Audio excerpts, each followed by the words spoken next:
Battlefield 4. What a game. We're at the point in the life of Battlefield 5 where maps are starting to appear and more content is coming, alongside some bugs. But taking a step back to a game that came out at the end of 2013 is still a nice thing to do and something that I suggest you go and try out yourself. Battlefield 4 is an all-time classic, and at its peak it provided hundreds and hundreds of hours for myself and other fans of the franchise, but it's actually still going strong. Taking a look at the player counts of Battlefield 4 when compared to Battlefield 1, you can see that BF4 has been getting slightly more numbers for quite some time, proving the game's long-standing popularity. Although Battlefield 5 hasn't got any official player counts available to the public, it's pretty clear to see that the numbers won't be making for nice reading.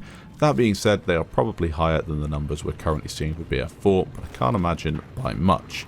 For how much longer though will Battlefield 5 be on top? Battlefield 4 weathered the Hardline storm, it weathered the Battlefield 1 storm, and now could potentially knock Battlefield 5 off its perch as the Battlefield game with the most players and take back the crown. That is amazing considering the game is nearly 6 years old and is a testament to the work DICE did to fix that game and some features that definitely have made Battlefield 4 a better experience, namely RSP.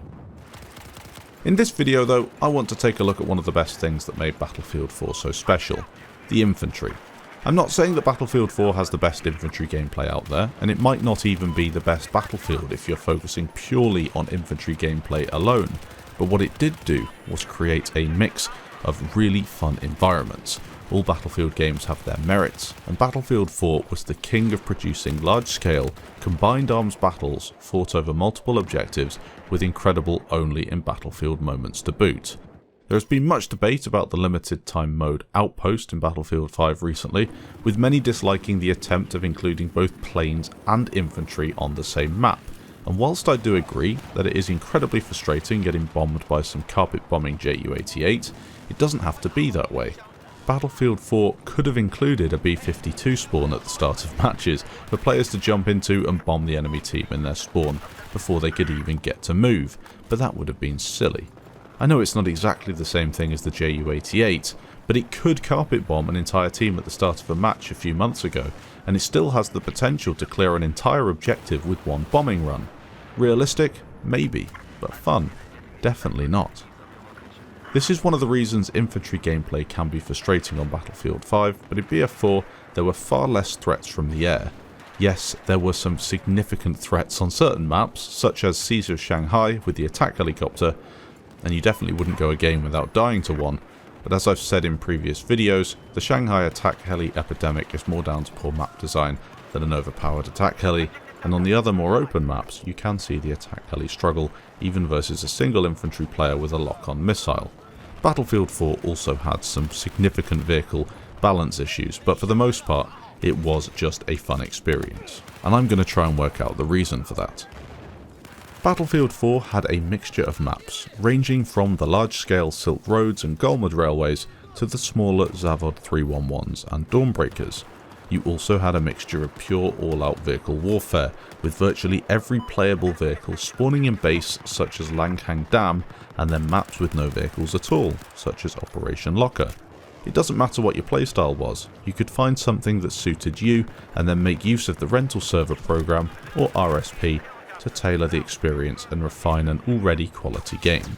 The vehicle gameplay was great fun, but also so was the infantry. There's been much debate lately surrounding infantry only modes and maps that have been specifically designed for infantry gameplay in BF5, and I'm of the opinion that Battlefield is supposed to be a combined arms game, with vehicles and infantry working together side by side. However, there is absolutely no reason why you can't also have infantry only modes and also vehicle only modes.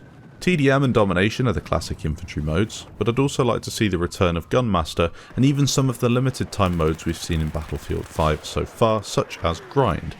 These infantry only modes allow you to stop worrying about annoying vehicles and have more recently become a serious issue in Battlefield due to poor map design and vehicle infantry balance. We could have custom playlists with all of these little modes weaved into a really fun experience, and yes, you wouldn't have empty servers because no one likes Gunmaster or very few people play it, because this custom rotation of servers would keep things populated, and you could link in the rewards and assignments to playing in one of those playlists, maybe doing the entire playlist once or something like that. Battlefield 4 had 2 big infantry only maps, with Operation Locker being released with the vanilla game, and then Operation Metro appearing with the Second Assault DLC. Both of these maps focus down onto the great infantry gameplay, and whilst you can argue that there are some pretty crazy choke points and static gameplay, that's not always the case. Rotations are possible on both maps, but Locker is probably better for that. Even so, you won't get anything quite as crazy and infantry focused on any other Battlefield game since BF4 released. Some people argue, what is so fun about lying prone or peeking corners to throw grenades at each other? But that's the thing.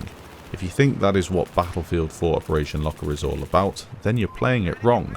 The infantry gameplay has so much more depth to it than that. For example, blowing out walls to make different routes through the map, or even flanking on a different lane to get an epic back rage, or backcapping enemies on a game of conquest. There's so many different things you can do to make the map and the modes play differently.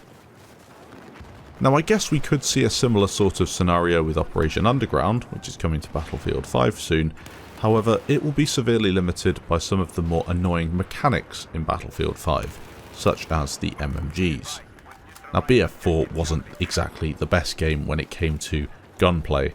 There was a boring burst meta and only a few viable weapons, so I'm the first to say that that improved significantly with Battlefield 1, albeit the gunplay for most people wasn't as satisfying in Battlefield 1 for whatever reason. The unlocks were also really boring. You could get so many battle packs only to find 4 25% XP boosts, and really no reason to use them once you've reached rank 140. I think Battlefield 1 and Battlefield 5 have taken a good move with the assignments. They're not the best assignments, but the idea of having these activities you can undertake each time you play is a positive move. They just need some significant refinement.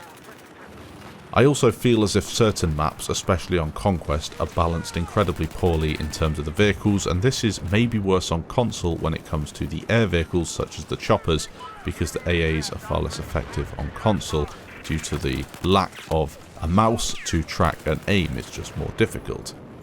So maybe I think we can look at Battlefield 4 and say certain maps and certain modes provide a fantastic infantry experience, whilst others really don't.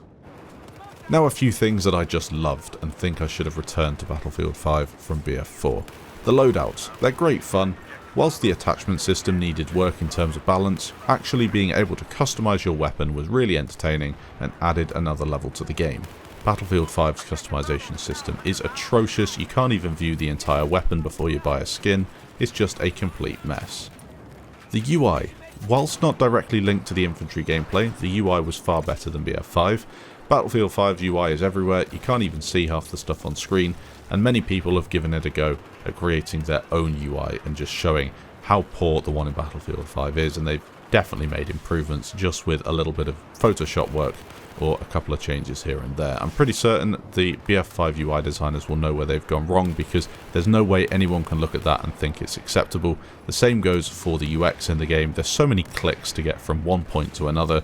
It's basic stuff, and Battlefield 4 did it so much better. All classes could be used effectively in Battlefield 4 for whatever you wanted to do. You could be a run and gun sniper, you could be a longer range medic, you can do whatever you want in the game, and I think that freedom to choose is what many people require and want in a Battlefield game.